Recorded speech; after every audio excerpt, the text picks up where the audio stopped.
Boa noite a todos. Como a Patrícia falou, me chamo Lilian Lima. É um prazer estar aqui, né? E obrigada a todos os palestrantes. Foram ótimas as palestras, tudo que foi falado aqui, muito, muito bom. Agora eu vou chamar o último palestrante, né? Que é o Dr. Gustavo Lima, aqui de Pernambuco, nosso médico do Hospital das Clínicas, né?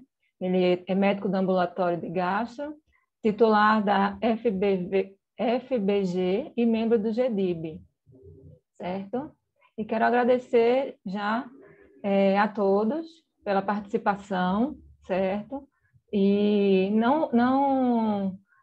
tem as nossas redes sociais, que tentei colocar aqui, eu acho, não sei se dá para ver tudinho, mas a gente tem nossas redes sociais, estão todas aí, certo? E que vocês não deixem de seguir, né? Não só a ADIP, como as outras associações aqui do Nordeste, do Brasil todo que tem, tá? E também convidar que vai ter novos eventos no decorrer do ano aqui das associações do Nordeste. E para vocês não deixarem de seguir e acompanhar, que vai ter mais coisas aí para frente, novos eventos. Então, agora eu chamo o doutor Gustavo. Fique à vontade, sua palestra, doutor. Seja muito bem-vindo. Opa, boa noite a todos. Boa noite aí. Agradeço inicialmente a Lilian pelo convite, né? A gente sempre tem essa parceria aí, então a gente está sempre participando dos eventos. Parabenizando os colegas Fernando, Verônica, tive a oportunidade de assistir as palestras muito boas. Eu sei que já está todo mundo um pouquinho cansado, né? Mas vem a última palestra. Geralmente as minhas palestras elas são bem objetivas, são palestras curtas. Eu gosto muito de deixar o espaço realmente para o paciente, porque às vezes o médico está falando uma coisa, mas o paciente às vezes ele quer saber de outra. Eu gostaria de saber só se vocês estão vendo aí. Eu compartilhei a tela, dá para ver? Dá sim. Dá sim, tá ok. Está o F5 aqui. Pronto, rapidinho. Peraí, viu?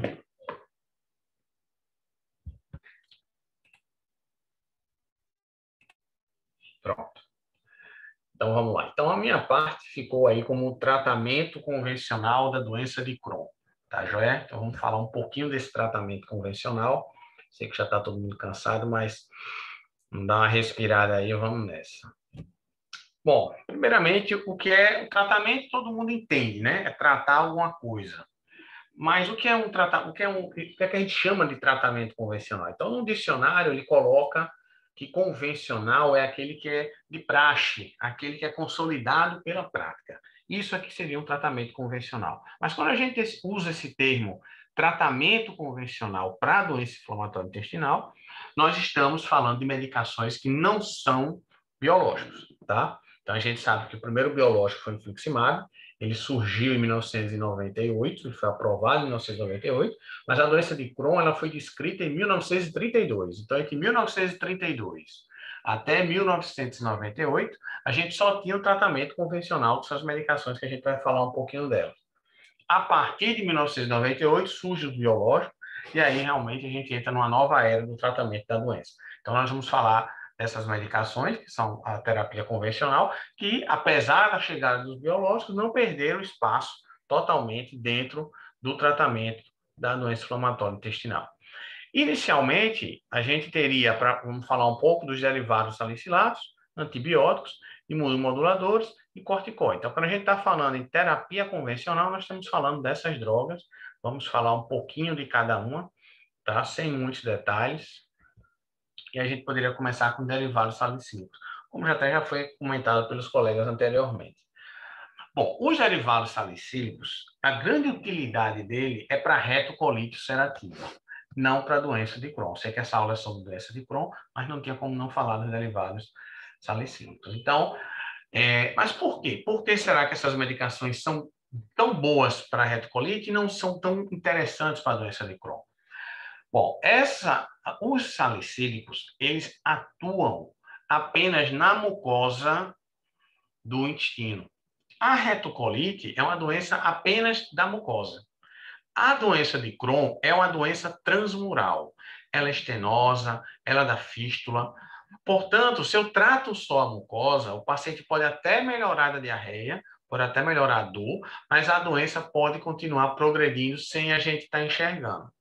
Então, essa, de uma forma simplificada, é a explicação de que por que raramente a gente vai deixar a doença de Crohn realmente apenas com derivados salicílicos. Às vezes, se for um Crohn ileal muito leve, né, é uma exceção o paciente estar só com sulfasalazina ou mesalazina quando ele tem uma doença de Crohn. São drogas muito úteis para quem tem retocolite, certo? Quais são essas medicações? Nós temos a sulfasalazina, que é uma droga antiga da década de 40. A sulfasalazina é composta de dois componentes, 5-asa e a sulfapiridina. E aí, a sulfasalazina tinha dois problemas, né? Um problema era a questão de intolerância gástrica, alguns pacientes tinham náusea, enjoos, vômitos, não toleravam bem. E tinha a questão de que a sulfasalazina, esse componente sulfapiridina, ele compete um pouco com o ácido fólico e o ácido fólico baixa. Por isso que pacientes que fazem sulfasalazina têm que repor o ácido fólico. Com a evolução, então resolveu-se fazer o seguinte: pô, vamos fazer uma droga que seja só o 5-asa, vamos tirar a sulfapiridina. E aí esse 5-asa é a mesalazina, certo? Que é uma droga mais moderna e que geralmente nos guidelines realmente é a droga que se recomenda, é a droga que a gente usa mais. Tem a vantagem de não causar tanto intolerância gástrica e de não competir com ácido fólico. Aí você pode perguntar, a sulfasalazina tem alguma vantagem em relação à mesalazina? A vantagem é pacientes que têm quadro articular. Então, alguns pacientes têm inflamatório, têm um quadro articular, e aí se você fizer sulfa, pode pegar o quadro articular, um quadro articular periférico leve, pode pegar o quadro articular e pode pegar o intestino. Essa seria, teoricamente, a vantagem da sulfasalazina. A mesalazina, nós temos aqui, como vocês podem ver, né, o supositório para aqueles pacientes que têm uma doença só ali no reto, e nós temos o enema para aqueles pacientes que têm então, a doença no colo esquerdo. Então, alguns pacientes, a gente sempre geralmente começa o tratamento oral e alguns deles vão precisar do tratamento tópico, tá? Ou alguns doentes, às vezes tem uma doença muito leve, uma retocolite só no reto, ele não precisa nem tomar comprimido, ele faz só, às vezes, só o supositório. Tá bom? Então, não poderia deixar de falar dos derivados salicílicos. Eu sei que a aula não é sobre retocolite, é sobre Crohn. E para Crohn, eles não têm um papel assim tão interessante. Esporadicamente, você pode fazer um Crohn ileal leve, mas realmente é habitual não fazer essas medicações para quem tem doença de Crohn. Quando se fala em tratamento convencional, quando a gente vai ler no livro, eles colocam os antibióticos, né? A gente não entende o antibiótico como um tratamento realmente, né? Você não vai dizer que um paciente tem doença inflamatória, você faz o quê? Não, faça antibiótico. Não, não vai ter. Em alguns casos, em algumas circunstâncias, nós usamos os antibióticos para dar uma ajuda, tá ok? Então, por exemplo, paciente às vezes com fístula ativa, então ele faz às vezes um antibiótico por um tempo. Paciente com abscesso, a gente trata com antibiótico, né? Paciente com megacolo tóxico, que é internado com retocolite grave, a gente faz também. Pós-operatório de Crohn, então a recomendação de se fazer um antibiótico ali por volta de 3 meses para o paciente, então a gente faz também. E naqueles pacientes que têm retocolite, que tem aquela anastomose ilional com a bolsa interna, às vezes essa bolsa inflama, e aí a gente faz antibiótico. Então, quando a gente fala de antibiótico, né, ele é mais um ajudante, um coadjuvante no tratamento, mas ele nunca será, né, o tratamento só ele sem outra medicação. Os imunomoduladores, aí já são drogas, como o Fernando falou, aí já seriam aquelas drogas que entram na questão da imunossupressão. O Fernando já deixou bem claro. Dessas que nós temos aí, basicamente a mais famosa, a mais usada na gastro é a azatioprina, sem dúvida nenhuma. O metotrexato ele pode ser usado também, então alguns pacientes nós fazemos. Tá? A cloroquina realmente não fazemos, o pessoal da reumato usa mais. E a ciclosporina, que pode ser feita em pacientes com retocolite grave. Então, paciente com retocolite grave, que inclusive hoje se faz mais realmente o infliximab do que a ciclosporina nesses doentes. Então, esses seriam as drogas imunomoduladoras que nós usamos tanto em retocolite como doença de Crohn. Na retocolite, o tratamento é como se fosse uma pirâmide, né? Tem aquela base, o paciente tem uma doença mais leve, ele faz mesa, ele faz sulfa, não resolve, ele passa para a azatioprina. Já, como eu falei, que a gente não usa, teoricamente, a sulfiamesa no Crohn já começaria a asa numa doença mais moderada, numa doença mais grave, diretamente o biológico. Corticoide. Bom, o corticoide, se você fizer uma pesquisa aí, Ibope, com os pacientes, talvez seja a medicação que tenha maior Ibope, que os pacientes mais gostam, né? Então, os pacientes realmente melhoram bastante o sintoma com corticoide. Muitos pacientes tomam até o corticoide quando estão ruim, sem nem avisar o médico, e aí volta depois na consulta e diz, doutor, há 2 meses atrás eu tive uma crise, comecei o corticoide, e a gente fica preocupado porque há aquela ideia de que o corticoide ele é um remédio simples, eu compro ali na farmácia, sem receita, e ele não é tão simples, não é tão bobinho quanto parece. Tá? O corticoide é uma medicação em que nós vamos usar nunca na manutenção, só em momentos de crise. Por que nós não vamos usar o corticoide na manutenção? Nós vamos usar o corticoide na manutenção porque, como o Fernando falou, o objetivo não é só melhorar o doente, ou tirar a dor e a diarreia, mas a gente tem como objetivo cicatrizar a mucosa. Se o doente melhora, mas a mucosa não está cicatrizada, esse é um doente que ele vai entrar em atividade, ele vai ter problema depois. E o corticoide, ele melhora sintoma, melhora, não há dúvida, mas o corticoide, ele não cicatriza a mucosa e eles têm muitos efeitos colaterais. Tá? Então, não é uma droga tão simples. Eu tenho uma paciente que ela já fez vários biológicos e sempre pede resposta. E ela fica, doutor, eu só me dou bem com corticoide, porque você não deixa eu tomando corticoide direto, para mim é a melhor droga, que eu me sinto melhor. Então, os pacientes têm realmente o corticoide é importante a gente trabalhar isso com o doente, a gente faz na atividade, é bom avisar o médico quando entrar em atividade, tá? Porque nem toda diarreia nem dor necessariamente é atividade da doença, pode ser um citomegalovírus, pode ser um clostrídio, ou até uma infecção intestinal, pode comer na rua e de repente ter uma diarreia, sem precisar fazer o corticoide. Tá, joia? Então, corticoide nós temos prednisona, prednisolona e a hidrocortisona. Nós usamos mais a prednisona e a hidrocortisona naqueles pacientes que têm colite grave, que estão internados, nós fazemos na veia. Então, quis mostrar aqui só alguns efeitos colaterais do uso crônico do corticoide. Nós temos aumento de peso, tá? Insônia, isso aí já vai desestimular muitas mulheres a usar. Insônia, labilidade emocional, síndrome de Cushing, que é esse rostinho aqui redondo, né? Que o médico já sabe no paciente que usa muito corticoide, faz esse rostinho. Osteoporose, catarata, glaucoma, diabetes e hipertensão arterial. Eu tenho uma paciente que ela começou a acompanhar comigo no passado, lá de Bezerros, e que ela realmente tinha uma doença inflamatória, começou a fazer o acompanhamento, e não conseguia chegar no HC, né? A gente tem esse problema, o paciente não conseguia, e ela não melhorava de jeito nenhum, mesmo com MES e com ASA, era uma paciente de indicação realmente de biológico, mas ela não conseguia chegar, o colega, não houve esse link, né? E a paciente ficou fazendo corticoide por 1 ano, acabou ganhando praticamente 20 quilos, a paciente ficou hipertensa e com intolerância à glicose. Então, realmente, o corticoide, a gente não usa ele a longo tempo, tá? Para usar ele a longo tempo, as qualidades têm que superar os defeitos. Tem uma música antiga, não é da minha época, de um cantor chamado Paulo Sérgio, né? Sei que minhas qualidades cobrem meus defeitos. Então, o corticoide não pode cantar essa música. Então, o corticoide, não, a gente não deixa ele muito tempo, porque os defeitos dele a longo prazo vai realmente superar as qualidades do corticoide.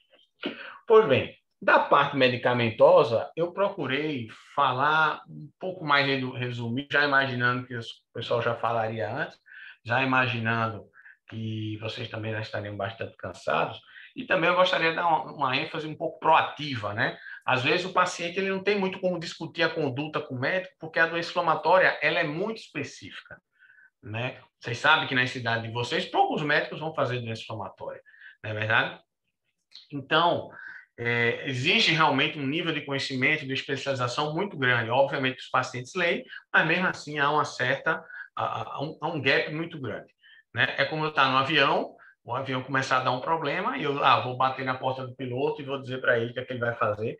Não, é uma coisa muito específica pilotar um avião. Eu posso ter lido alguma coisa, mas é difícil eu dizer alguma coisa para o piloto ali que ele não saiba. Então, pensando numa abordagem mais proativa, em que você vai dizer, poxa, eu vou na consulta, eu tomo meus remédios, eu discuto com o médico, às vezes, o biológico que eu quero ou não, mas o que é que eu posso fazer a mais para isso aí, já que eu não encontro de pacientes? Bom, a primeira coisa, realmente, a gente não pode esquecer é a questão da dieta. Né? Muitos pacientes perguntam por que eu tenho doença inflamatória. A gente não sabe exatamente essa resposta. Né? A gente sabe que a doença inflamatória tem um componente genético, tem um componente da microbiota, que são as bactérias do intestino, tem um componente do meio ambiente. Né? Então, a gente sabe que se uma pessoa nasce, por exemplo, nos Estados Unidos, ela tem mais chance de ter doença inflamatória do que se ela nascer no interior do Quênia, por exemplo. Tá? Então, tem um componente ambiental e existe o componente da imunidade. Né? Ou seja, é uma doença que o paciente começa a se autoagredir. Os nossos tratamentos, basicamente, são afetando a imunidade. Quando o paciente tem um problema, a vertente maior da doença dele é imune, é aquele paciente que responde bem. Quando talvez ele tenha uma coisa de microbiota ou genética, outra coisa, aquele paciente que você faz vários biológicos, ele não melhora. Tá bom? Então, muitas vezes os pacientes perguntam por que eu tenho essa doença. Às vezes a gente não sabe exatamente por quê, mas a doença vem aumentando, isso é nítido. Nós temos um paciente chamado seu Severino Terto, não sei se ele está aí na palestra, e ele é paciente lá do HC desde 1986, ele tem uma retocolite. E aí ele um dia chegou e disse, doutor, quando eu vim aqui no começo, em 1986, só tinha eu e mais 2 pacientes. Por que tem tanto paciente agora? Eu chego aqui de tarde, são vários pacientes. Por que está tendo tanta gente com essa minha doença, né? Então, assim, um dos fatores que a gente sabe, por exemplo, é poluição, urbanização, mas, assim, talvez um componente forte nisso seja realmente a questão da dieta. Vocês vão ver depois que países que passam a adotar uma dieta mais ocidental, mais americanizada, começam a aumentar a incidência de ter doença inflamatória. E aí nós temos uma nutricionista no nosso ambulatório, creio que vocês estejam, mas nem sempre, às vezes, o paciente tem acesso a nutricionista, ou ele vai comer na rua e não tem um nutricionista perto. Então, ele pode seguir 2 dicas aqui simples. Vai comer uma comida. Esse alimento foi preparado, ele vai perguntar, esse alimento foi preparado por Deus? Se você for comer um Big Mac, da McDonald's, sanduíche, não foi preparado por Deus. Uma maçã foi. Então, de uma forma grosseira, você pode dizer, poxa, eu acho que é mais interessante para mim, que tem doença inflamatória, na verdade, nem só para ter doença inflamatória, para todo mundo, realmente comer uma fruta, do que comer, de repente, um sanduíche do McDonald's. Então, essa é uma pergunta que vocês podem usar assim, poxa, Deus fez isso aqui, é da natureza, provavelmente é uma coisa que vai ser mais saudável do que os produtos artificiais industrializados. Outra pergunta que se fala é, a minha avó comeria isso? Né? Então, fast food, por exemplo, é uma coisa nova. Né? Por exemplo, o primeiro McDonald's do Nordeste ele chegou em Recife em 1992. A minha avó já tem 72 anos. Então, mesmo que ela comesse McDonald's, talvez uma vez ou outra perdida. Hoje, com 5 anos de idade, a criança já está sendo submetida àquele tipo de dieta. Então, a dieta é uma coisa importante no tratamento da doença inflamatória, né? Vocês sabem que em crise, evitar leite, evitar derivados, evitar gordura, mas no dia a dia, procurem ter uma dieta realmente mais saudável. Isso não é só para quem tem doença inflamatória, não. É para todo mundo, tá? A dieta realmente é quem vem matando as pessoas no Ocidente, como a gente vai ver. É claro que a dieta tem seus limites, né? É claro que se você tem uma retocolite grave, já foi operado, tem fístula, você vai precisar de biológico, você vai precisar de, às vezes, azatioprina, às vezes de cirurgia. Só a dieta não vai resolver, vai precisar do remédio. Então, eu comparo um pouco a dieta como o chicote, né? E a doença como um leão. Se a dieta for, desde o início, for utilizada uma dieta mais saudável, que às vezes o paciente pergunta, doutor, o que é que eu faço pelo meu filho? Eu tenho doença de Crohn e tenho medo que ele tenha. Bom, aí eu digo, a maioria dos casos não são genéticas e existe um riscozinho maior, mas a primeira coisa que você pode dar no seu filho é a dieta. Tá? Então, o chicote no filhote de leão vai dar medo para o filhote e você consegue domar. Claro que há sempre o risco do leão lhe atacar. Por outro lado, um leão na selva selvagem, não adianta você levantar o chicote para ele. Ele vai te atacar de todo jeito. Ou seja, então aqui é como se você tivesse um filhotezinho que você vai adestrando. Então, aquela dieta ali no começo, ela pode fazer com que, de repente, você não tenha doença inflamatória ou, do ponto de vista populacional, ou se ter de uma idade mais tardia, ou de uma forma mais leve, em relação, realmente, a uma dieta que não seja realmente adequada. Que aí, e lembrar que em doenças muito graves, a dieta sozinha não vai resolver. tá joia? A gente sabe que a doença é multifatorial, tem vários componentes, mas a dieta realmente é um componente importante. Aqui é só para vocês terem uma ideia que mostra, né, a incidência, onde é que se tem mais doença inflamatória intestinal, tá? Aqui, Estados Unidos, Canadá e Europa. Mas o que vem se observando é que a doença inflamatória ela vem aumentando no Brasil, vem aumentando na Índia, vem aumentando na China. E o que é que está acontecendo? O que é que justifica isso aí? Né? Então, a gente sabe que existe questão de urbanização, questão de poluição, mas existe um componente de dieta. À medida que o país ele vai se desenvolvendo, ele passa a ter uma dieta mais americanizada, vamos dizer assim. Então, é como se a gente aqui no Nordeste deixasse de comer um cuscuz, né, uma tapioca, um coco, para de repente comer hambúrguer. Então a gente começa a trocar um pouco essa dieta, e aí principalmente na infância, né? E isso aí realmente acaba trazendo não só doença inflamatória, mas outras doenças, né? Como a gente vai ver já já. Aqui é só para mostrar, interessante, a causa de morte das pessoas no ano de 1900 e no ano de 2010, nos Estados Unidos. A primeira causa era pneumonia ou gripe, depois era tuberculose, depois era diarreia infecciosa. Hoje as pessoas, não só nos Estados Unidos, mas no mundo todo, praticamente elas estão morrendo de câncer e doença cardíaca. E o que está matando as pessoas realmente é estresse, falta de exercício físico, né, e dieta inadequada. E hoje nós sabemos que a maior parte dos cânceres não são genéticos. É claro, ano passado a Sociedade Brasileira de Mastologia lançou um informe, né, informando que 80% dos cânceres de mama não são genéticos. Estão relacionados à falta de exercício e a hábitos alimentares. Então, a dieta é uma coisa importante para quem tem doença inflamatória intestinal. Muitas vezes nós, médicos, a gente não tem tanto tempo para estar, às vezes, debatendo isso. Né? Manda para o nutricionista. Tem que ter cuidado também, porque às vezes o paciente vai com um nutricionista que não tem experiência com doença inflamatória, aí tira tudo, aí o paciente desnutre. Então, é uma situação realmente bem complicada. E às vezes a gente também não tem tanto tempo de estar só focando tanto em dieta. Aqui é só para vocês terem ideia, a gente comentou um pouquinho da dieta, eu falei que é realmente que vem adoecendo as pessoas, e não termos só de mortalidade, mas termos de morbidade, né? Vem aumentando as doenças autoimunes, que aí entraria a doença inflamatória intestinal. Tem um trabalho bem interessante que eles foram avaliar a microbiota de pessoas da Itália e foram avaliar a microbiota de pessoas da Burkina Faso. O que é a microbiota? São bactérias do intestino. E as bactérias das pessoas na Itália, ela é bem mais próxima da pessoa que tem doença de Crohn do que pessoas que moram nesse país africano, que é a Burkina Faso. Então, uma das coisas realmente é a questão da dieta e do meio ambiente acaba influenciando na incidência. Então, essas doenças inflamatórias, que eram meio que raras aqui no Brasil, principalmente aqui no Nordeste, na China, na África, vem aumentando, a gente não sabe bem por quê, mas com certeza a dieta tem um pouco a ver com isso. Outra coisa importante que você pode fazer pela sua saúde, além de tomar os remédios, fazer os exames, ir no médico, né? Participar das associações aí, né? Lília está sempre dando um apoio, porque uma paciente ajuda o outro, dá remédio, dá uma dica, dá uma força. Uma outra coisa de forma proativa que você pode fazer é o exercício físico. O exercício físico há vários benefícios já comprovados e mesmo tem uma coisa até que você pode fazer até sem gastar dinheiro. Ah, não posso ir para academia, não posso pagar a academia. Tá, mas pode caminhar. Né? 20 minutos de caminhada por dia já é o suficiente para você sair ali de ser sedentário. E muitas vezes, o exercício me beneficiaria em quê? O exercício me beneficiaria na tua sensação de bem-estar, tá? E ele melhora um pouco o limiar de dor. Então, para quem tem dor crônica, o exercício é uma coisa bem interessante. Uma coisa que a gente vê muito é que às vezes o médico passa o exercício e o paciente volta sem fazer. Tomar remédio é fácil, mudar estilo de vida é difícil, tá?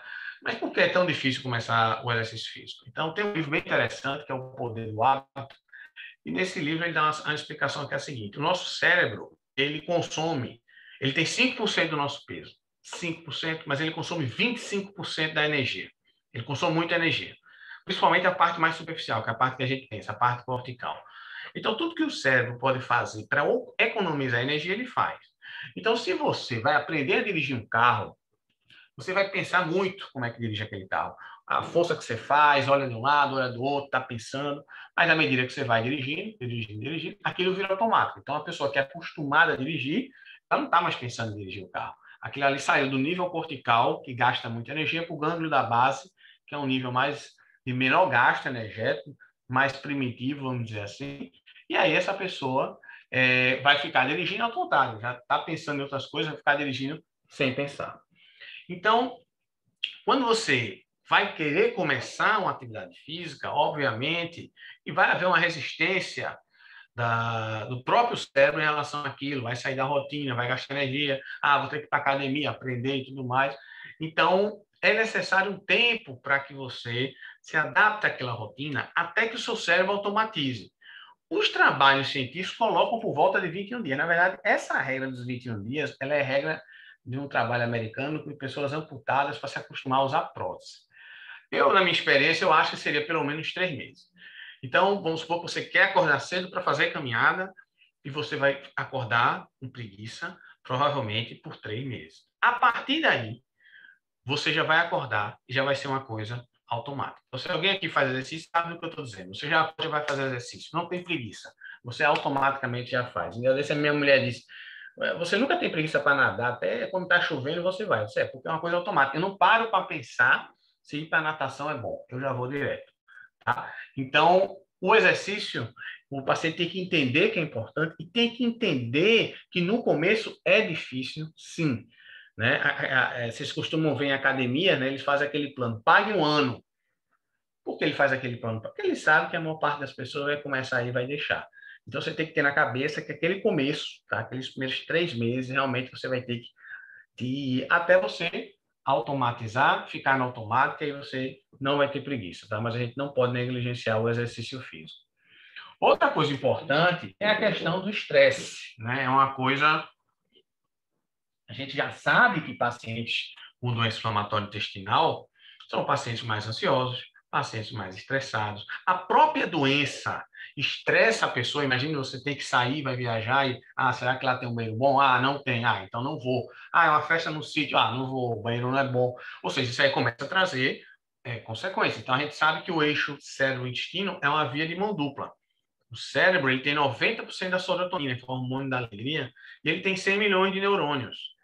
Ou seja, depois do cérebro, né, a gente tem mais neurônios na medula e no intestino. Então, não é à toa que o cérebro é o segundo, o intestino é considerado o segundo cérebro. Então, esse aspecto emocional é muito importante.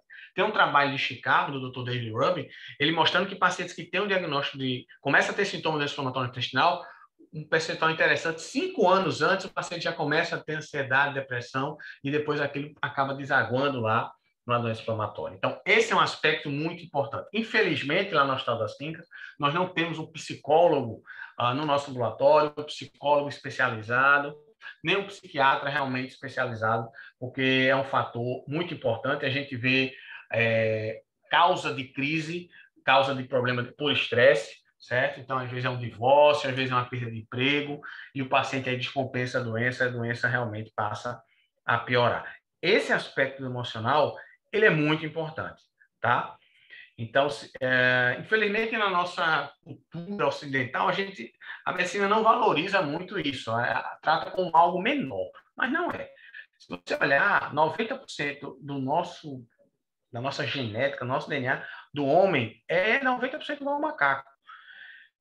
Ou seja, do ponto de vista genético, são muito semelhantes, mas se você observar bem, você vai ver que o homem vai na Lua, o homem constrói cidade e o macaco não. A diferença brutal do ponto de vista psicológico do ser humano para o macaco. Então, o coração do macaco é parecido com o nosso, o pulmão do macaco é parecido com o nosso, o pâncreas do macaco é parecido com o nosso, o cérebro do macaco é parecido com o nosso, mas é menor, mas o psicológico é totalmente diferente. Então, como isso é menos importante? Como assim isso não é importante, o psicológico? Então, o psicológico é, sim, muito importante. Na gastroenterologia, é uma disciplina que eu sempre falo para os residentes, e que o emocional influencia, né? É a gastrite nervosa, né? É o intestino irritável, influencia muito. E na doença inflamatória é que influencia mesmo. E para terminar isso, só para mostrar essa visão, né, que às vezes se tem, então aqui a gente tem 2 senhoras, uma diz assim, como você pode estar com depressão? A vida é linda. E aí outra diz, como você pode ter asma? Existe tanto ar, né? Então, às vezes, a ansiedade, a depressão é visto como algo menor. Lute com isso, você vai conseguir superar, e nem sempre. Tem gente que não consegue, tem gente que precisa de ajuda, tem gente que precisa de remédio, né? A depressão, principalmente, é uma doença muito séria, Tem gente que se mata por depressão, se mata.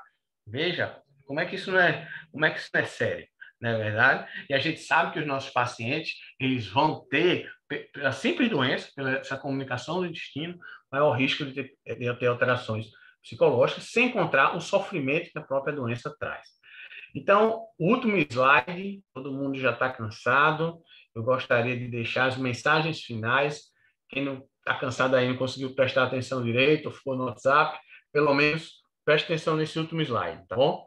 O tratamento convencional tem sua indicação nos casos leves e moderados, ok? Então, realmente, o biológico a gente deixa para os casos de moderado a grave.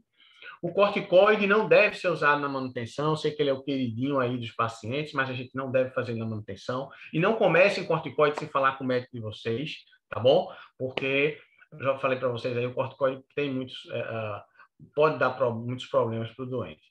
E o paciente, de forma proativa, né, o que se fala hoje aí, é o paciente ele tem que ser proativo. O que é que ele pode fazer? Às vezes ele não pode discutir muito remédio, nem exame com o médico.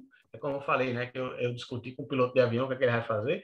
Às vezes não tem muito como, mas ele pode ver a questão da dieta dele, cuidar um pouco da dieta dele, ver essa questão do estado emocional, se tiver alterado, ansiedade, estresse, procurar e praticar atividade física. Acho que essas três coisas aí, de forma proativa, é o que o paciente pode fazer. Então, eu vou encerrar por aqui, vou para as perguntas, tá? Tentei ser objetivo e espero que tenham gostado. Boa noite para todos. Doutor, não tem nem o que dizer, tá? O senhor falou de todo mundo está cansado, tá todo mundo aqui atento, ninguém arredou o pé. Ninguém solta a mão de ninguém, ninguém arreda pé, de jeito nenhum da palestra. Pessoal, os 15 minutos agora estão abertos para as perguntas de vocês. Fiquem muito à vontade, basta abrir o microfone e perguntar diretamente ao doutor Gustavo, tá? Boa noite, sou Juliana. Já sou uma das pacientes, né, do Dr. Gustavo. Tudo bem, Gustavo? E olha, meus, vocês não estão sabendo, beleza? Hoje foi dia de final aqui em Pernambuco, viu? Esporte náutico, tudo bombando aqui, doutor aí. Só que como eu sou de Santa Cruz, aí não me afetou muito, não. Eu também sou tricolor, mas torcendo pro Náutico, enfim. Na verdade, eu acho que a minha dúvida era talvez ter sido feita para os outros médicos, mas eu não consegui perguntar, que é, no caso específico, assim, de qual a incidência de CMV em pacientes que usam azatioprina? Há um estudo em relação a isso ou não tem nenhuma ligação? São coisas à parte. O citomegalovírus, ele é um vírus em que uma percentual, não se diz exatamente quanto, da população tem. Então, se você fizer colonoscopia, sair procurando citomegalovírus, doutora Valéria, o mestrado dela, inclusive, foi em citomegalovírus. Um percentual da população vai ter citomegalovírus. E aí, quando você imunossuprime o doente, ou com azatioprina, ou com biológico, a gente vê, ele pode ativar esse citomegalovírus. A gente vê mais isso com a retocolite do que com a doença de Crohn. Tá? Muitas vezes também a gente tem aquele cuidado naquele paciente que tem uma retocolite que se agravou e foi internado, e você pesquisa ali e ele tem um citomegalovírus, a gente fica, opa, será que esse citomegalovírus está causando isso? Ou ele está aí de gaiato porque o paciente tem? Ou é só atividade da doença? Então, muitas vezes, quando você vai olhar assim nos guidelines, eles recomendam que você, paciente com retocolite grave que está internado, você trate atividade de doença e trate o citomegalovírus, porque às vezes só achar o citomegalovírus e dizer que ele que está causando aquilo, às vezes não é. Então, assim, o citomegalovírus, realmente, numa pessoa imunocompetente, a priori, ele não vai dar infecção.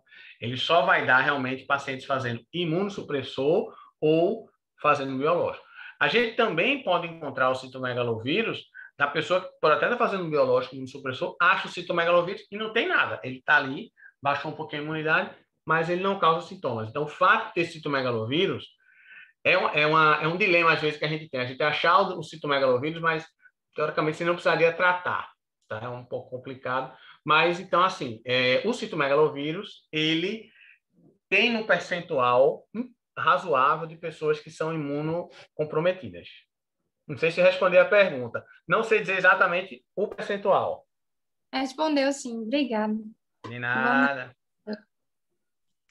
Doutor, a Gabriela Sena também está com as mãos levantadas aqui para fazer uma pergunta. Diga, Gabriela. Olá, pessoal, boa noite, doutor. Boa noite. Eu tenho Crohn, tô em crise, já me preparando para a cirurgia, tá brabo o negócio. Fístula, estenose com direito a tudo. Eu faço uso do ASA, faço prednisona, comecei o desmame para a cirurgia, mas durante muito tempo, mais de 1 ano e meio, tomei mais de 40 miligramas por dia, estou em 10 agora. E tomei a vacina hoje contra o Covid, tomei da Pfizer. E tenho o infliximab na quinta agendado. Eu posso fazer normalmente? Pode, normalmente. A gente só evita, como o Fernando falou, de fazer no mesmo dia. Certo. Mas pode fazer, tranquilo. Massa. Obrigada, doutor. De nada, boa sorte, viu, na cirurgia. Obrigada. Bom, tem outras perguntas aqui no chat. Aliás, tem muitas perguntas aqui no chat.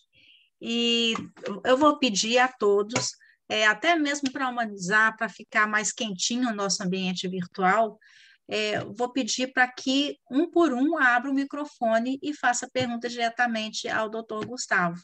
Podemos combinar desse jeito? Quem é o próximo agora?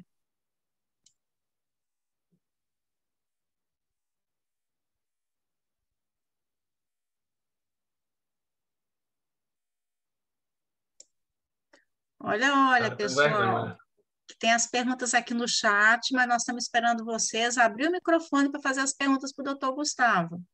Pode ser? Pode, claro. Boa noite. Eu descobri há pouco tempo o Crohn, né? E fora o Crohn, eu também estou numa investigação de espondiloartrite. Ainda não sei qual, estou investigando ainda, né? Estou nesse processo. São coisas distintas ou uma puxa a outra? Como é que funciona isso, doutor? Bom, a doença inflamatória intestinal, ela pode ter algumas manifestações que a gente chama de manifestação extraintestinal. Ou seja, a doença, ela meio que considera a sede dela no intestino, mas ela pode se comportar como uma doença sistêmica. O que a gente vê na prática, realmente, é que a maioria dos pacientes que tem manifestação intestinal acaba sendo por manifestação articular, realmente. Então, dor lombar, espondilite anquilosante, artrose, artrite. Então, parece haver algumas bactérias do intestino que são semelhantes a algumas bactérias ali nas articulações. Então, como a doença autoimune, a pessoa, além de atacar seu intestino, ataca também as articulações. Então, você pode ter uma relação direta, ou seja, de você ter atividade da doença, e a atividade levar a um quadro articular, muitos pacientes sabem disso quando eles estão mal da doença, mas também você pode ter duas doenças associadas, por exemplo, espondilite anquilosante, associação com doença de Crohn. É uma associação que são associadas, mas uma não depende da outra. Você pode estar bem numa, ruim da outra, pode estar crise no Crohn, sem piorar a espondilite, ou você pode ter, às vezes, realmente em crise, queixas articulares. Então, essas manifestações extraintestinais, as mais comuns realmente são as articulares. Isso é bem comum mesmo. E aí, vamos aguardar a avaliação da reumato. E, às vezes, aí no tratamento, acaba que a gente tem que entrar em alguma coisa conjunta, algo que pegue o intestino e pegue também a articulação. Por isso que esse diagnóstico é um diagnóstico importante, saber o que é. Então, a reumato realmente é uma grande parceira da gente da doença inflamatória. Realmente a gente anda bastante junto. Então, isso que você está sentindo aí é bastante comum, entendeu? Esse quadro articular. O Vinícius Cauã comentou: doutor Gustavo, gostaria que o senhor fosse o médico do meu filho. Então, e quem não gostaria? Obrigado. Vinícius, depois, se você for de Pernambuco, procura a ADIP nas redes sociais, aí você conversa com o pessoal, conversa com a Lilian ou com qualquer outro membro da diretoria e tomara, né, que você seja do estado. Vamos ver quem mais... E sim, quem falou, Paty, foi a mãe dele. Foi? A Giselma. Que ele está chegando na adolescência ainda, ele está naquele criança, adolescente. Certo. Uhum. A gente recebe os pacientes, realmente. Nós temos mais perguntas aqui, o pessoal falando, eu tenho vergonha, gente, não tenho vergonha. Quem mais está com as mãos levantadas? Tem 2 pessoas com as mãos, Marilene e Regina. Diga, Marilene. Tá me ouvindo? Tá me ouvindo? Tô ouvindo. Ok. Eu queria perguntar para o doutor qual é a opinião dele sobre uma paciente que tem estenose já há 12 anos e que está em remissão. A estenose de 4 centímetros com 1,8, 4 centímetros de comprimento, por a extensão é de 1,8, né? A largura que dizem, né? Mas, assim, o que você aconselharia para uma paciente que está em remissão há tanto tempo, mas que existe sempre aquele medo de precisar de uma cirurgia de emergência? Ok, Marilene. A estenose, né, é o estreitamento do intestino. E essa estenose, esse estreitamento, ela pode ter 2 componentes. Um componente de inflamação e um componente de fibrose. Fibrose é como se fosse uma cicatriz. Então, o remédio, ele é bom para tirar a inflamação, mas a fibrose, não. Então, às vezes, por exemplo, você falou que a paciente está bem controlada, provavelmente, talvez essa estenose pudesse até ser maior, mas desinflamou, e o que ficou foi essa parte aí de 4 centímetros fibrosada. Isso aí é um problema mecânico. O remédio, quando já está fibrosado, está cicatrizado, está tudo direitinho, não vai conseguir agir, pelo menos os remédios que nós temos. Então, daí a gente vai avaliar o quê? Bom, o paciente tem sintoma ou não? Se o paciente não tem sintoma, a gente vai deixar quieto, certo? E vai ficar acompanhando. Se o paciente tem sintoma, geralmente o sintoma é dor. Então, ele tem a dor ali no lugar que ele tem a estenose, às vezes ele come, vai distender ali, tem dor, está incomodado. Como é uma estenose pequena, de 4 centímetros, a primeira coisa que a gente tenta fazer é dilatação por colonoscopia. Então, fazer a colonoscopia e dilata e ver ali se consegue resolver. Geralmente não é apenas uma dilatação, o paciente vai fazer pelo menos aí umas 3. Se resolveu, tranquilo. Não resolveu, aí a gente vai avaliar. Esse sintoma te incomoda muito ou dá para levar? Aí a gente vai fazer aquela conversa com o paciente e pesar o sintoma. Ah, doutor, ó, não me incomoda muito não, dá para ir levando? Vai levando. Se disser, doutor, toda hora dói, não aguento comer, minha barriga vive, aí a gente manda para cirurgia, entendeu? Então, é esse passo a passo. O remédio diretamente, como o paciente já está cicatrizado, não vai conseguir fazer mais nada, ele já fez o que tinha que fazer. Se não tem sintoma, só acompanha. Se tiver sintoma, dilata. Se dilatar e não resolver, pode pensar em cirurgia a depender dos sintomas. Mas é uma estenose pequena, sabe? 4 centímetros, geralmente, depende às vezes da localização, a colonoscopia tem boa resposta. Próximo ao sigmoide, bem próximo do reto já. Do reto, né? É um lugar bem acessível para dilatar. Entendeu? Se tiver sintoma, a primeira conduta é tentar dilatar, fazer uma dilatação, algumas dilatações, geralmente pelo menos umas 3. Essa paciente sou eu, mas eu tenho medo da dilatação, porque assim, quando o time está ganhando, a gente não mexe, né? Mas eu sempre tenho aquele medo de futuramente precisar de uma cirurgia de emergência, né? Porque existe nessa possibilidade. Mas você tem sintoma ou não? Não. Eu estou assintomática, né? há 11 anos, há mais de 11 anos. Né? Como você não tem sintoma, então é só acompanhar. Entendeu? É só acompanhamento. Tá certo. Obrigada, viu? Provavelmente isso aí nunca vai lhe dar problema, não. Eu já tenho muitos anos, é uma estenose pequena. Provavelmente, não vou dizer que é impossível, né? Só descer, mas é improvável que complique a ponto de uma cirurgia. É improvável. Tá. Tá ótimo. Me ajudou bastante por essa dúvida. Obrigada. Bom, pessoal, vamos para as 4 últimas perguntas antes do encerramento.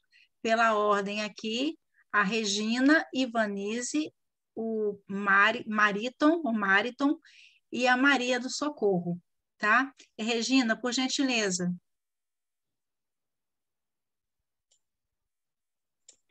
Boa noite a todos. Boa noite, doutor.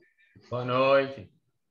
Eu sou Regina, estou falando de Cachoeiro, tá? Cachoeiro da Itapemirim, Espírito Santo. Então, eu estou amando as palestras, né? Parabéns para o senhor.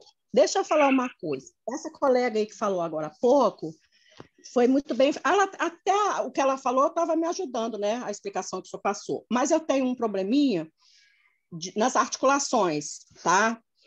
Eu tenho Crohn. Eu descobri o Crohn em 2009 e estou em remissão. Assim, na verdade, eu não lembro o ano que eu entrei em remissão. Eu lembro que eu comecei com infliximab em 2013. Só que eu não sei quanto tempo que eu estou em remissão em relação ao Crohn. Mas as articulações é um problema, né? Ainda mais assim, a idade, né? Vai chegando, essas coisas, né? Que isso aí ajuda muito também, né? Ninguém chega aos 60, 70 super bem, fisicamente e emocionalmente falando, né? Não, doutor? Então, eu tenho umas dores muito que me estressam bastante, que são assim, aqui no pulso, nas juntas, desculpa, nas juntas principalmente, joelhos, pés. Aí eu fui ao reumatologista o mês passado que eu consegui um aqui em Cachoeiro. Então, ele me passou, eu vou ler aqui na caixinha porque é muito difícil falar esse nome, sulfasalazina. Tá? Certo. Ele disse que é próprio para essas dores. Beleza, melhorou um pouco as dores nas minhas mãos, que eu tinha muitas dores assim na palma da mão, em cima da mão, no pulso, tá? Mas eu tô com uma dor crônica no pé. Doutor, eu não sei o que fazer mais. Aí eu fiz os exames que ele pediu, tô tomando a sulfa, né? Ela só melhorou essas dores que eu disse, mas no pé tá crônica, tá grudado ali. Eu tô com receio de continuar tomando a sulfasalazina, porque, sei lá, é tanta coisa, né? A senhora toma que remédio? Que medicação? Eu tomo infliximab e tô tomando a sulfasalazina para as dores das articulações. Então, okay. O quadro articular, às vezes, como eu falei, ele é independente do quadro intestinal. Então, às vezes o intestino está bem, mas o quadro articular não está. Teoricamente, a senhora já faz uma medicação que pegaria os dois, né? Mas a gente vê isso, às vezes a gente vê paciente que está com infliximab e sulfa e está bem. A gente, vamos tirar a sulfa, porque ele já está com infliximab, aí piora as dores nas articulações. Então, isso realmente, às vezes, acontece. Então, essa associação, como a gente vai falar, é muito comum da causa da doença articular com a doença inflamatória, e aí realmente teria que ser um reumatologista, entendeu? A sulfa, geralmente, é a medicação de base que eles começam. Ela é uma medicação boa, principalmente para articulações periféricas. Para articulação de coluna, ela não é tão bem. E aí, geralmente, é a primeira medicação. Às vezes, não resolvendo, eles podem, às vezes, fazer outras medicações. Mas aí, realmente, seria mais com ele, sabe? Eu acho que, do ponto de vista da inflamatória, acho que seu médico está satisfeito, né? E às vezes a gente realmente manda para o reumato. Porque ele me pediu para retornar com 4 meses, então aí eu falo para ele o que eu estou falando para o senhor, e se até lá a dor do meu pé passar, beleza, eu vou continuar, né? Senão, o senhor acha que eu devo continuar ou é ele que vai me dizer isso, né? Obviamente. Não, a senhora pode... Como melhorou as outras articulações, né? Eu acho que vale a pena manter. Esse pé, os dois pés, é os dois pés que dói? Não, só um. É só o esquerdo. Só um, né? E não levou nenhuma queda, nada, não? Hã? Não levou nenhuma queda, algum trauma aí nesse pé esquerdo, não? Não, nada. Né? Não, foi do nada. Ver se, geralmente, esse acometimento articular da doença inflamatória é muito comum ser bilateral. Quando é um só, aí realmente o especialista teria que ver se ele não acha que poderia ter uma artrose ali, alguma outra causa. Então, ele dói mais, por exemplo, quando eu vou daqui ali na minha igreja, que na minha comunidade é pertinho. Nossa, quando eu cheguei em casa, quase que eu não aguentei botar meu pé no chão. Então, eu não sei se ela tem a ver com essa dor das articulações relacionada ao Crohn, né? Que tem a ver, né? Ou se pode ser outra coisa. Muito obrigada, viu, doutor? Tá bom, parabéns. Isso aí realmente é o reumato. Tá bom, então. Muito obrigada. Boa noite. Tá bom, dona Regina. Pessoal, vamos passar, nós estamos cronometrando aqui, às 20h10, o sistema está derrubando a gente. Então, pensa que não, são 19h44 já. Vamos abrir rapidinho para as perguntas da Ivanise, do Mariton e da Maria do Socorro, para passar a palavra para os representantes das estaduais do Nordeste, para eles fazerem o encerramento. Ivanise, você está aqui agora? Sim, posso perguntar? Claro, nós estamos te ouvindo. Tá bom, então, obrigada pela oportunidade. Doutor, por gentileza, já é sabido que os probióticos eles não têm uma ação muito efetiva, por exemplo, na doença de Crohn. E na colite, ele teria um benefício? Pronto, boa pergunta. A colite, a indicação é para aqueles pacientes que têm a bolsa, né? Então, ele tira o cólon, então ele pega ali o ilho, que é o intestino fino, e faz uma bolsinha dentro da barriga. Não aparece nada por fora. Então, é o POUCH, essa bolsa interna. Então, às vezes, essa bolsa inflama. É como eu falei na aula, a gente às vezes faz antibiótico. Se não melhora, você pode fazer um probiótico específico para esse tipo de situação. Então, a indicação formal, com maior evidência científica, para o probiótico, realmente ela é bem restrita. Ela se restringe um pouco realmente a essa situação. Mas a gente sabe que no futuro, como a gente sabe que o paciente tem doença inflamatória é um paciente que tem a microbiota alterada, com certeza os probióticos vão ter um espaço aí no tratamento, principalmente naqueles pacientes que falham a todo tipo de remédio. A gente mexe na imunidade dele, ele não melhora. Talvez a gente tenha que mexer na microbiota para ver se esse paciente melhora. E em relação, bem rapidinho, em relação a esses novos suplementos, tem até eu acho que é a Infinity, a Pharma Infinity, que lançou no mercado o Corebiome, que ele é a base do butirato, do próprio ácido graxo, né? Que aí, no caso, o ácido graxo com a intenção de nutrir os colonócitos, né? Então, esses suplementos seriam bem indicados na colite? Existe realmente a questão do butirato, né? Que ele baixa um pouco nos pacientes que têm doença inflamatória intestinal. A questão aí seria um pouco a questão assim de evidência, sabe? Então, assim, eu sempre explico para os pacientes o seguinte, por exemplo, pode ter um chá lá na Amazônia, que a pessoa tome e melhore do câncer, vamos supor, câncer de mama, e aquele chá melhore. Para o médico passar, tem que ser uma coisa, por lei, tem que ser uma coisa testada, né? Feito o trabalho científico, testado, que aquilo ali funciona. Porque senão qualquer pessoa poderia passar os remédios.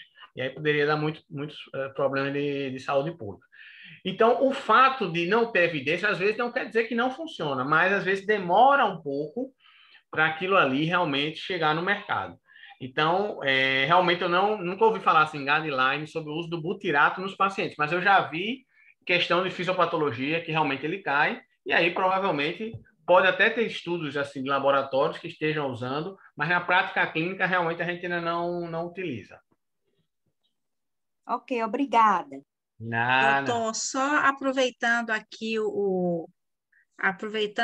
a oportunidade de passar para o pessoal que na semana que vem nós vamos realizar o Fórum Centro-Oeste de Nutrição.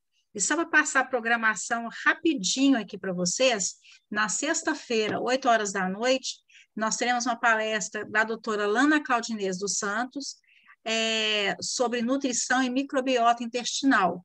No sábado, as palestras serão sobre os mitos e verdades sobre a vitamina D. Vamos discutir o famoso protocolo Coimbra, o que é que tem de mito, o que é que tem de verdade nele. Vamos falar sobre a importância do acompanhamento de um nutrólogo para os pacientes com doença inflamatória intestinal. Falaremos também sobre as intolerâncias alimentares nas doenças inflamatórias intestinais, a intolerância a glúten, intolerância à lactose, tá? Vamos abordar isso, tem uma nutricionista que vai falar especificamente sobre isso. No domingo, a doutora Marilene vai falar para nós sobre probióticos, a doutora Daniela Brito vai falar sobre a absorção dos nutrientes nas doenças inflamatórias intestinais, o doutor Jefferson Bittencourt, ele vai falar sobre suplementos alimentares, o que que tem de mito, o que que tem de verdade nos suplementos alimentares. Então, acho que tem alguma coisa a ver com a pergunta que foi feita agora. E nós vamos finalizar no domingo com uma palestra da doutora Geisa Santos sobre a diminuição da massa muscular nas pessoas com doenças inflamatórias intestinais. Então, a gente tem, na próxima semana, o Fórum Centro-Oeste de Nutrição e espero, sinceramente, que todos vocês tenham feito inscrição, porque acabamos de verificar aqui, foram disponibilizados 280 convites, os 280 convites estão esgotados. Então, o Centro-Oeste acabou de se igualar ao Nordeste agora, que o Nordeste também foi bem assim, 280 e 280 acabaram rapidinho. Só para finalizar agora, eu não sei se eu vou pronunciar certo o nome dele, é Mariton ou Mariton? Eu acho que é Mariton, né? Você está aqui, por favor, amigo? Sim, estou sim. Primeiro você me corrija, como que eu pronuncio isso? Mariton? Pronto, não erro mais. Obrigada, boa noite, viu? pessoal. Eu sou aqui de Fortaleza, no Ceará. O doutor Gustavo mencionou algo interessante, que é essa conexão aí do intestino e cérebro, né? São fatores que estão interrelacionados. Assim, a gente sabe que as pessoas ansiosas, geralmente, às vezes, ela acaba desenvolvendo assim uma condição de problemas intestinais. E também quem tem problemas, às vezes, intestinais, por estar se submetendo a algum fator assim, ambiental, de má alimentação, né, de poluição, acaba desenvolvendo algum problema intestinal e acaba afetando assim, o lado emocional, né? Então, é uma coisa piora a outra, que por piorar, por sua vez, acaba afetando de volta e fica nesse ciclo vicioso, né? E, então, essa conexão do cérebro com o intestino, ela é realmente muito intrínseca, né? Porque, se eu não me engano, né, o cérebro ele parte da fase embrionária da mesma origem do intestino, né? Depois é que ele vai se diferenciando e quando o organismo está adulto, desenvolvido, eles devem manter uma interconexão muito próxima, né? Tanto que a gente, quando tem uma coisa assim que afeta, né, o lado emocional, a gente já sente logo um friozinho na barriga, né, como a gente diz, né? Tem gente que já corre logo para o banheiro. Aí, então, quando eu fico pensando assim, será que se uma pessoa que tem esse estado emocional que afeta, eu percebo que, no meu caso também, eu percebi que no início dos meus problemas, que eu já tenho diagnosticado desde 1994, então, eu percebo que eu era uma pessoa muito ansiosa, assim, e aparentemente, assim, eu ter, assim, aquela comportamento muito calmo, tranquilo, mas se você pudesse entrar no meu sistema nervoso, você vai ver que ele estava sempre fervilhando, né? Ele estava sempre preocupado com alguma coisa, apesar de externamente ser a pessoa mais calma do mundo, né? Então, essas pessoas já às vezes tendem a desenvolver um problema assim, né? De doença inflamatória. E eu nunca liguei para esse aspecto emocional psicológico, né? Até que teve uma época que eu comecei, por uma fase mais depressiva, assim, mais intensa, eu comecei a tomar medicação antidepressiva, né? Que controlava mais os níveis de dopamina, serotonina, né? Esses neurotransmissores. E eu percebia que isso me estabilizava muito também no aspecto da doença de Crohn. É como se esse retroalimentação, esse autoestímulo de um afetava o outro e vice-versa, quando você, de alguma forma, quebra, né, esse ciclo, né, acaba você mantendo também um certo equilíbrio, entendeu? Será que isso seria o caso de uma pessoa que tem uma doença inflamatória intestinal, ela passar a ter um certo acompanhamento, assim, não vou nem dizer psicológico, mas até de medicamentoso, de tomar assim, algum antidepressivo mais leve, alguma coisa nesse sentido? Opa, Marisa, boa pergunta aí. Você deu seu depoimento, né? Então, realmente existe essa forte associação do intestino para o nosso cérebro. Inclusive, tem um trabalho interessante de medicina evolutiva que ele mostra que nosso cérebro ele só conseguiu ser tão complexo como ele é da nossa evolução porque o nosso intestino se modificou e ele permitiu, então, que o nosso cérebro se desenvolvesse. Realmente a gente tem que avaliar cada caso a caso. Então, muitos dos pacientes que têm doença inflamatória, às vezes a pessoa, por exemplo, tem uma doença muito leve, A gente tem doente no HC que tem 25, 30 anos de doença, faz só mesalazina dose baixa, nunca teve crise, só no diagnóstico, nunca teve nada. Então, o paciente leva uma vida 100% normal. E temos aqueles pacientes que realmente têm uma carga psicológica da doença maior, com cirurgia, né, com bolsa, e com certeza, de alguma forma, afeta o psicológico. E aí, realmente, não tem como a gente dar uma forma de bolo para todo mundo, né? Eu acho que alguns pacientes realmente talvez não precisassem de nenhum tipo de ajuda, alguns talvez precisariam de uma terapia, né? Alguns precisariam de medicação, mas a gente teria que realmente individualizar, né? Porque o ser humano, ele é muito espectro, né? Por exemplo, tinha gente que saiu sobrevivente do campo de concentração e não ficou depressivo, não ficou ansioso, o cara viveu aí vários anos depois sem maiores problemas psicológicos. Então, o ser humano realmente, cada caso é um caso, mas eu concordo com você que realmente, acho que isso aí é o próprio paciente que ele às vezes tem que sentir, sabe? Isso aí, será que eu estou precisando de ajuda?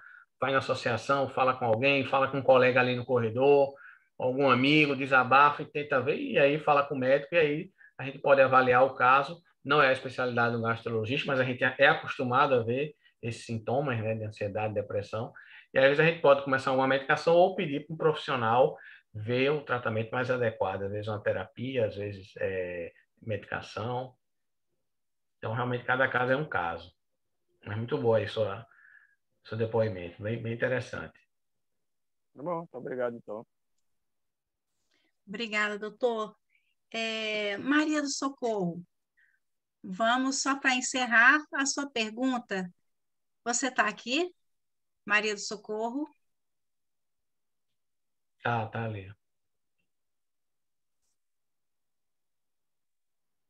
Vamos só esperar. Acho que está no silencioso. Ela não está ouvindo.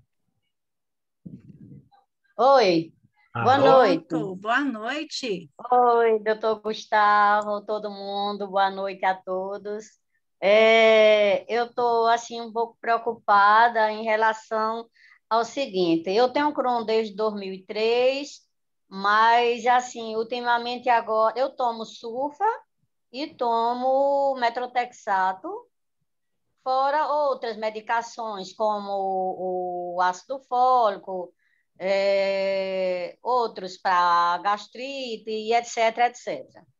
Mas, assim, eu tive agora, no mês de abril para maio, duas intercorrências muito chatas. Eu tive que ir para emergência 2 vezes por problema de dores na parte inguinal, assim, na cabeça do fêmur, né? Então, eu tive nas urgências, foi com ortopedista, não foi reumatologista, e ele passou para mim o Tramal, o Ártico e o Cox, que é os Colescoxib. Eu tô tomando, mas assim, eu tô em remissão no começo do ano, mas assim, eu continuo com as minhas idas ao banheiro de 3 ou 4, 5 vezes.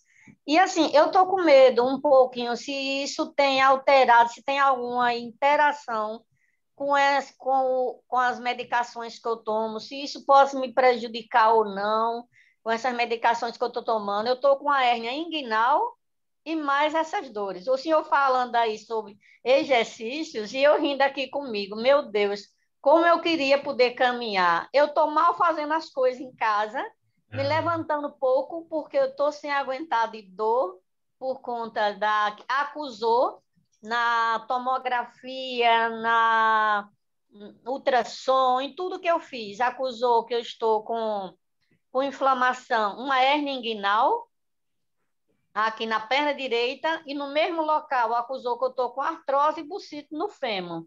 Veja só, 3 coisas ao mesmo tempo, só que a hérnia inguinal, ela não pode ser operada porque ela não está encapsulada, mas sinto dores o tempo todo. E eu fico sem saber o que fazer. Digo, será que essas medicações vai alterar o meu intestino Ok, em né, alguma Maria? coisa? Dessas medicações para dor, mais um caso aí, né, de relação articular, essa sua dor aí não está parecendo muito ser atividade doença, né, que é uma articulação só, então provavelmente seja uma artrose ou alguma outra coisa.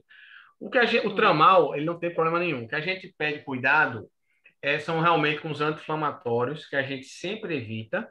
O colecoxib, ele é um inflamatório seletivo, ele tem menos risco de atacar o trato digestivo, mas mesmo assim a gente prioriza que o paciente tem que usar no máximo 3 dias, porque o uso prolongado de anti-inflamatório pode desencadear a atividade da doença.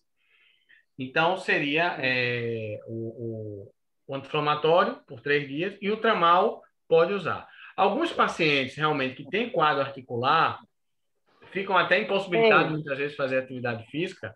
A gente poderia ter uma dificuldade, né, do acesso, assim, seria realmente a indicação de hidroginástica. Quem tem muito problema articular, o ideal é hidroginástica, mas a gente às vezes tem dificuldade, o paciente é do interior e não tem como. Outra opção, pelo menos lá na HC a gente manda, é para o paciente para o médico da dor. Então, o médico da dor é um médico especialista em dor e ele trata de dor crônica. Uma das coisas, por exemplo, como a gente não gosta, às vezes, que o paciente toma muito remédio, lá na HC, o ambulatório da dor, eles fazem acupuntura. Então, a gente, de repente, manda aquele paciente ali e está precisando tomar, às vezes, muito remédio para dor, tá? Manda, por exemplo, para acupuntura, para ver se melhora a dor ali, aquelas dores articulares. Entendeu? Então, no E seu caso, seria esse o pior que nem todo inflamatório. exercício. Eu posso fazer, eu ainda tenho mais 2 hérnias de disco.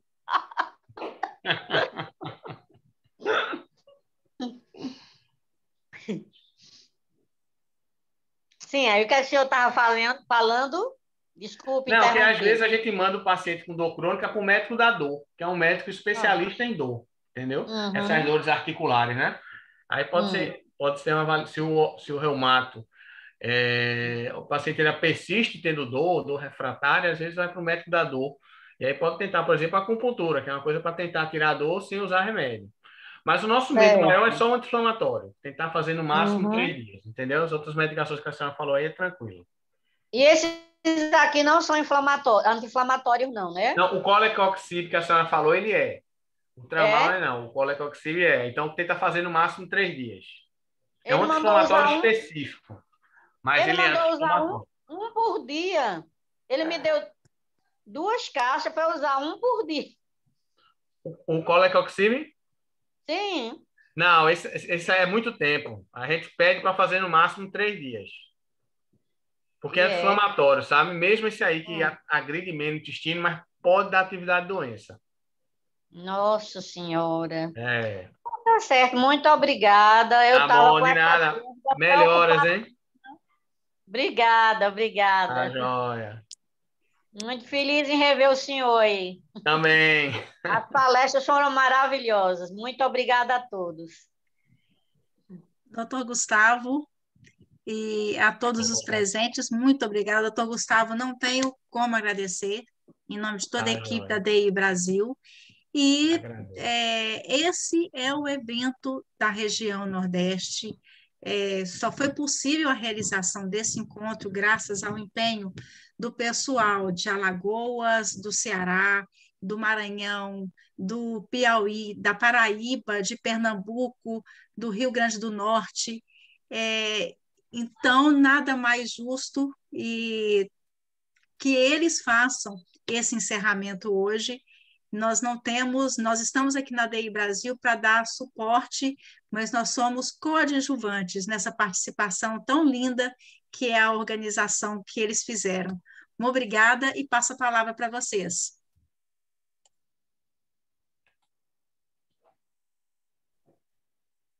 Boa noite, gente. Talvez eu possa falar por todo mundo, com toda certeza que os meus colegas dessa equipe do Fórum Nordeste vão concordar comigo que a Patrícia, mais uma vez, esteve ao nosso lado, a DI Brasil esteve ao nosso lado, nos apoiando e, com certeza, sem o apoio deles, a gente não conseguiria estar aqui para com tanto brilhantismo, apresentar tudo que foi apresentado para vocês. Ah, não, aquele que a gente tirou foto naquele dia foi com o menino, né? Eu quero agradecer, em nome de todos, em nome da DI Paraíba, a presença de todo mundo, que foram uma média de pelo menos umas 50, 60 pessoas por dia durante todo o evento, e isso engrandece demais ao Fórum Nordeste, à equipe Nordeste, e a DI Paraíba está extremamente orgulhosa de estar aqui participando junto com vocês. Eu queria deixar para vocês o arroba do nosso Instagram, que é di.paraíba. Quem ainda não conhece e quiser conhecer, segue a gente lá. E colocar a DI Paraíba à disposição de todo mundo, sempre que precisar. Obrigada, gente. Boa noite e tenham todos uma boa semana.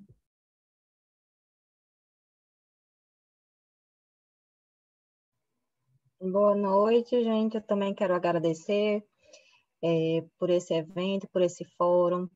Todas as palestras foram de extrema importância. Todas as pessoas que assistiram participaram. E a gente já está muito empolgada de fazer outros eventos com novos temas,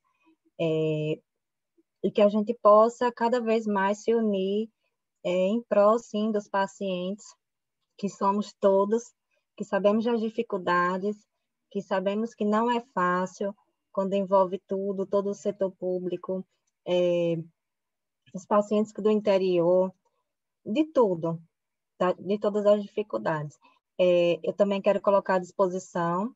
A gente tem um link no Instagram para a pessoa acessar diretamente o WhatsApp do grupo do Rio Grande do Norte, e vou deixar aqui no chat o Instagram da DIRN. Muito, muito, muito obrigada. Doutora Verônica, muito obrigada.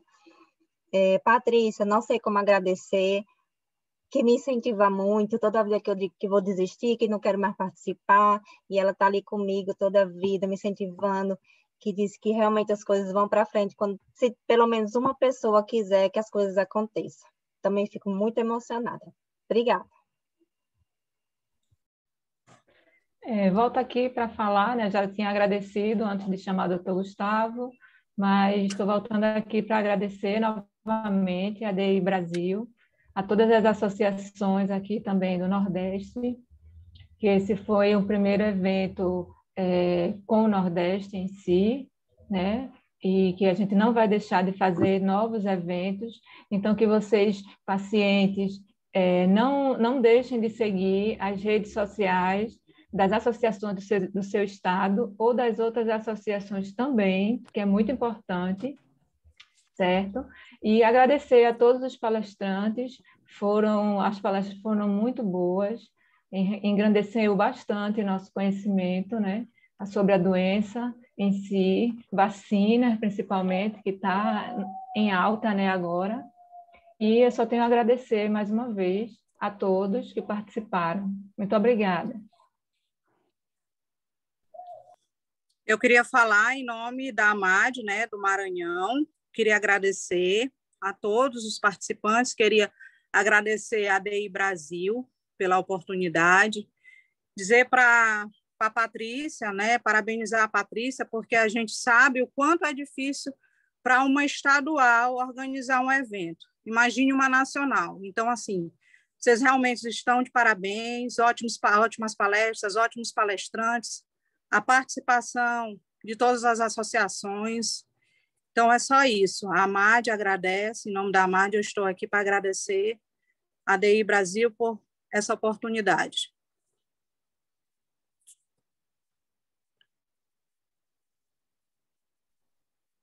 Boa noite, gente. Sou Vânia Azevedo, da DI Ceará.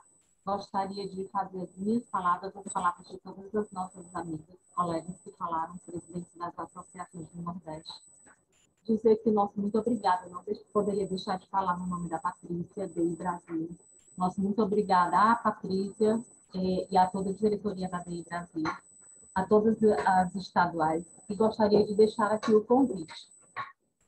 Eu acho que nós conseguimos criar uma empatia muito forte aqui no nosso grupo, uma união que todos nós juntos, todo o Nordeste juntos, nós podemos fazer a diferença na vida de cada cidadão que tenha a doença inflamatória intestinal do nosso Nordeste. Então, eu gostaria de pedir a vocês, encarecidamente, que isso aqui perdurasse para sempre.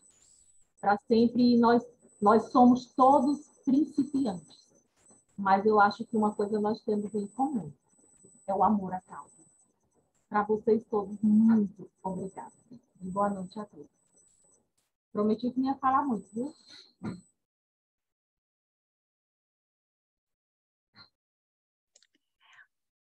Gente, eu deixei aqui as redes sociais, tá, da gente, esqueci, ó. Me policiando aqui para não falar muito, eu deixei aqui as nossas redes sociais. Podem anotar e entrar em contato conosco. O telefone da associação é ligado 24 horas, sábado, domingo e feriado, para todos os associados. Gente, o pessoal do Piauí e de Alagoas ainda está aqui? Eu sei que o José Júnior, do Piauí, disse que a conexão estava muito ruim e que ele ia sair. O pessoal de Alagoas está aqui também? O Wagner? O Wagner não estava muito bem, estava aqui também de guerreiro, né? Bom, meus amigos, dito isso, dada a participação de todos vocês, vamos encerrar. E se Deus quiser e Ele quer, na próxima semana a gente se encontra no Fórum Centro-Oeste de Nutrição. Até lá, um grande abraço a todos.